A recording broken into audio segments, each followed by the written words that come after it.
नमस्कार छात्रों, मैं अमरदीप अटालकर आप सभी का इस ऑनलाइन कक्षा में हार्दिक स्वागत करता हूँ। छात्रों, भूगोल का हमारा 6वां पाठ चालू है जिसका नाम है महासागरों का महत्व। थोड़ा सोचो, नदियों का पानी बहते हुए अंत में कहाँ जाकर मिलता है? बताओ छात्रों। तो वो कहाँ जाकर मिलता है? महासागर में जाकर मिलता है। यह आपको ध्यान में रखना है। क्या समुद्र में ज्वालामुखी फटते होंगे?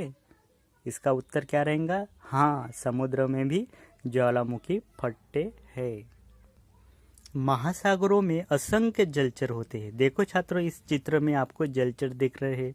अब जलचर का मतलब क्या? तो जलचर यानी जो जीव पानी में रहते हैं, जल में रहते हैं, उन्हें क्या कहते हैं? जलचर कहते हैं। यह आपको ध्यान में रखना है। सूक्ष्म प्लवकों से लेकर महाकाय व्हेल मछलियों तक के जलचर महासागर में पाए जाते हैं। यह जलचर मृत होने पर उनके मृत अवशेष महासागर में संचित हो जाते हैं। बताओ, जलचर के मृत शरीर कहाँ संचित हो जाते हैं छात्रों? तो जलचर के मृत शरीर, उनके जो अवशेष है वो महासागर में संचित हो जाते हैं। सभी नदियाँ पर्वतों पहाड़ों से बहती हुई आकर महासागरों में मिल जाती है। नदियाँ जल के साथ क्षरित भूमि की काप की मिट्टी बहाव में बहाकर लाए हुए झान जंखाड़ और मृत अवशेष अपने साथ लाकर महासागरों में मिल जाती है। उपर्युक्त तो दोनों प्रकारों में मृत अवशेषों का विघटन होकर उनसे मुक्त होने वाले विभिन्न खनिज, क्षार आदि महासागर के जल में मिश्रित हो जाते हैं। जिस प्रकार भूपृष्ठ पर ज्वालामुखी के विस्फोट होते हैं, उसी तरह वे महासागर में भी होते हैं। यह आपको ध्यान में रखना है। तो जिस तरह भूपृष्ठ पर ज्वालामुखी के विस्फोट होते हैं, उसी प्रकार महासागर में भी होते हैं। देखो, यह चित्र आपको दिख रहा है। महासागर में किस तरह से क्या हो रहा है? ज्वालामुखी का विस्फोट हो रहा है। ज्वालामुखी के कारण अनेक प्रकार के खनिज, राख, क्षार एवं गैसों जल में घुल जाती है। इन सभी के कारण समुद्र जल में खनिज द्रव्यों और क्षारों का स्तर बढ़ जाता है। महासागरों के जल का निरंतर बाष्पीभवन होते रहता है। यह तो आपको मालूम ही है छात्रों।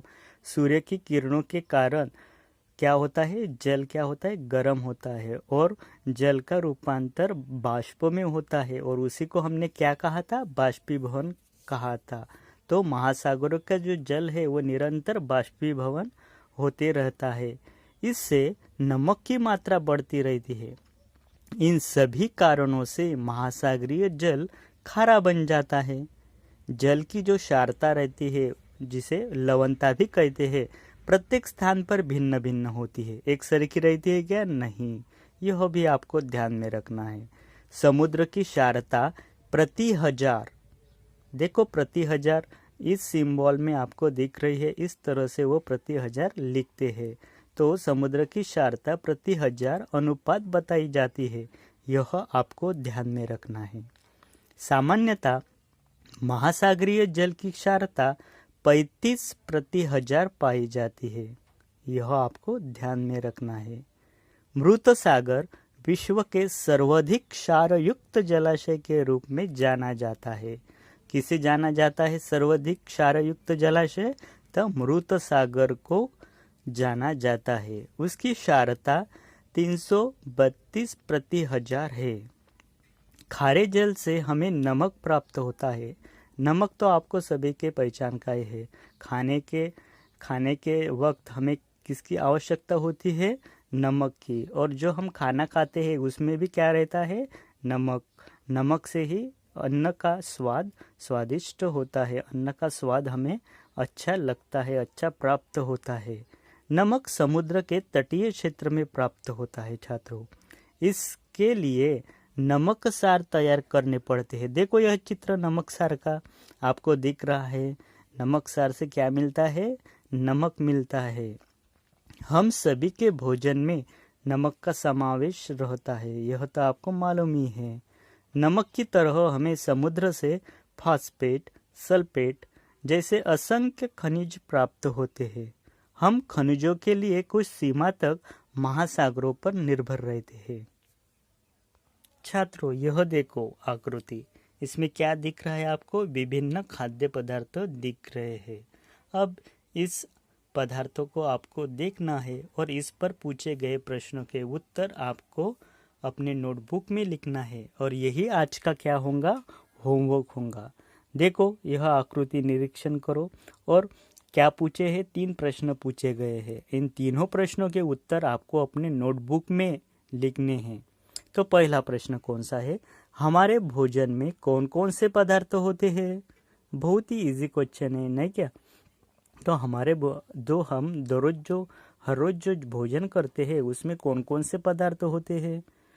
उपरोक्त पदार्थों में से, यानी वो जो दिए गए पदार्थ है उसमें से कौन से पदार्थ सामिष वर्ग में आते हैं? अब सामिष का मतलब क्या होता है? मांसाहारी। तो कौन कौन से पदार्थ सामिष वर्ग में आते हैं वह आपको बताना है, लिखना है। इन पदार्थों में से कौन से पदार्थ जलचरों से बनाए गए होंगे? ये भी आपको इसमें से ढूंढकर लिखना है। हम में से अनेक लोग अपने भोजन में मछली खाते हैं। आप भी खाते होंगे कुछ लोग। तो भोजन में क्या खाते हैं? मछली। हमें नदी, तालाब, महासागर द्वारा मछलियाँ प्राप्त होती है। नदी और तालाब की तुलना में महासागर से मिलने वाली मछलियाँ की मात्रा अधिक होती है। तो सबसे ज़्यादा अधिक मात्रा में मछलियाँ कहाँ पाई जाती है छात्रों? महासागर में। सागरीय जीवों को पकड़ने का कार्य संपूर्ण विश्व में बहुत ही बड़ी मात्रा में चलता है। मानव के प्राचीन व्यवसायों में से यह प्राचीन व्यवसाय है। तो हमारे जो प्राचीन व्यवसाय है उसमें से ही यह क्या है? प्राचीन व्यवसाय कौन सा है? महासागरीय जीवों को क्या करना? पकड़ना।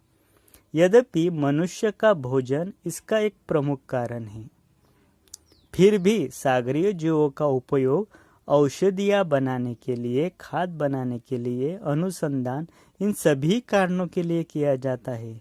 तो बताओ छात्रों, सागरीय जीवों का उपयोग कहाँ किस लिए किया जाता है? तो औषधियाँ बनाने के लिए, खाद बनाने के लिए और अनुसंधान, इन आदि सभी कारणों के लिए सागरीय जीवों का उपयोग किया जाता है। यह आपको ध्यान में रखना होगा छात्रों। भारत में मुख्यतः झींगा, देखो यह झींगा का चित्र आपको दिख रहा है, किस तरह का झींगा है यह। उसके बाद सीपिया, देखो सीपिया का चित्र। केकड़ा, सुरमई, बंगड़ा, पापलेट, मोरी, इसका ही दूसरा नाम है शार्क, रावस यानी सैल्मन, यह सभी सागरीय जलचर खाए जाते हैं छात्रों। संसार का विचार करें तो इन जलचरों में और अधिक प्रजातियों का समावेश होता है। मानवीय शरीर के लिए आवश्यक कुछ महत्वपूर्ण जीवन सत्व की आपूर्ति मछलियों के सेवन द्वारा होती है। यह आपको ध्यान में रखना है।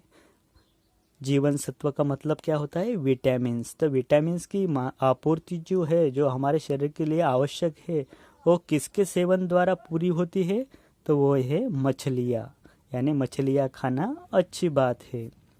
जिन देशों को सागरीय तट प्राप्त है तथा वहाँ अन्य व्यवसायों का भी अभाव है, ऐसे देशों का जनजीवन पूरी तरह से सागरों या समुद्रों पर ही निर्भर रहता है। ऐसे कौन कौन से देश हैं जिनका जनजीवन जो है पूरी तरह से वो सागर पर ही निर्भर रहता है, समुद्र पर निर्भर रहता है? तो वह है मालदीव, मॉरिशस और सेशल्स द्वीप, यह सभी। तो इस तरह महासागर का महत्व बहुत ही महत्वपूर्ण है। महासागर हमारे जीवन के लिए महत्वपूर्ण है। धन्यवाद।